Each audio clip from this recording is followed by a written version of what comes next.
Let's be real for a second. Nobody actually likes talking about how much money they have saved. It's awkward, it's private, and for most of us, it's a source of a lot of secret anxiety. Because deep down, we all have that same nagging question. Am I behind? You see people on social media buying houses in their early 20s. You see co-workers going on expensive vacations. You hear about that one cousin who's already retired at 45.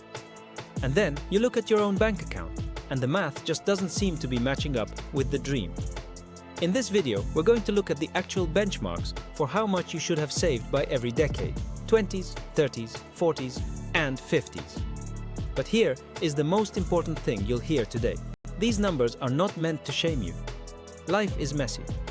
People start at different times. Some people have student loans, some have health issues, and some just didn't learn about money until they were 35. That's okay. The goal here isn't to tell you that you failed if you aren't hitting the perfect number. The goal is to give you a roadmap so you know exactly where to aim next. The 20s, the foundation phase. Ages 22 to 29. If you're in your 20s, I have good news and bad news.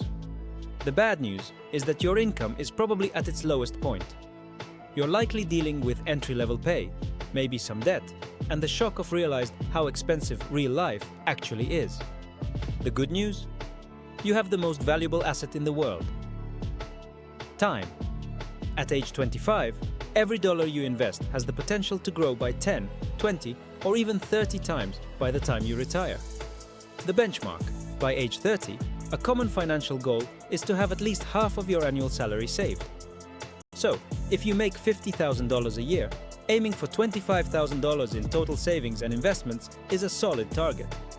What to do if you're behind? If you're 28 and your savings are closer to zero, don't panic. This is the decade of the hustle. Focus on two things: building an emergency fund of at least $1,000 to $2,000 so you stop relying on credit cards and starting your habit of giving. Even if it's just $50 a month into a Roth IRA, start now. The habit is more important than the amount in your 20s. The 30s, the accumulation phase, ages 30 to 39. The 30s are often the most expensive decade. This is when the big three usually hit: marriage, kids, and mortgages. This is where the gap between the savers and the spenders really starts to show. In your 20s, everyone looks somewhat the same. By your late 30s, the people who automated their investments are starting to see their accounts grow without even trying. The benchmark. By age 40, the general target is to have 3 times your annual salary saved. If you earn $75,000, that's $225,000 in total assets.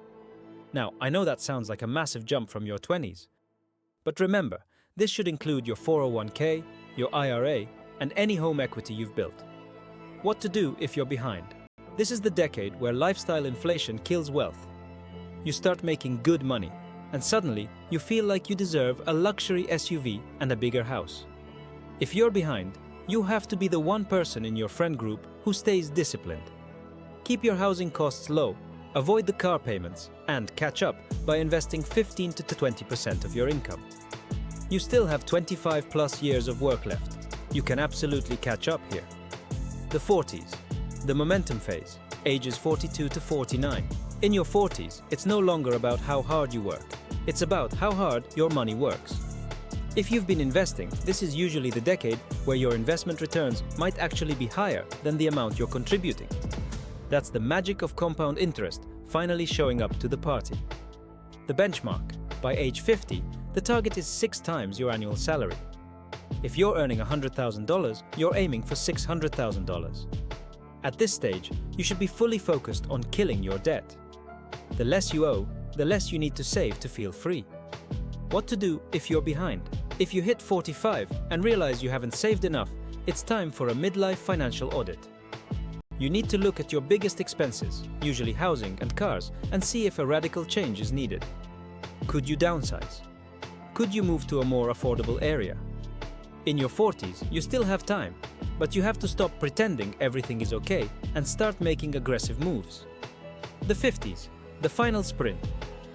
Ages 50 to 59. This is the decade of maximum earning power for most people, but it's also the decade where the retirement reality starts to set in. The goal in your 50s is to ensure your net worth can actually support your lifestyle without you having to go into an office every day. The benchmark. By age 60, the target is 8 to 10 times your annual salary. If you make $100,000, you're looking at $800,000 to $1,000. What to do if you're behind? The government actually helps you here. Once you turn 50, you can make catch-up contributions to your 401k and IRA. You can put away significantly more money than younger people. If you're behind, your kids are likely older and closer to moving out. Take every extra dollar that used to go toward their expenses and shovel it into your retirement accounts.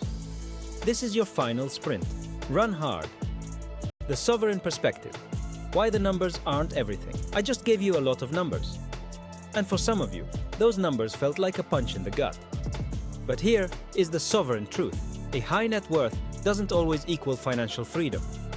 There are people with $2 million in the bank who are terrified of losing it.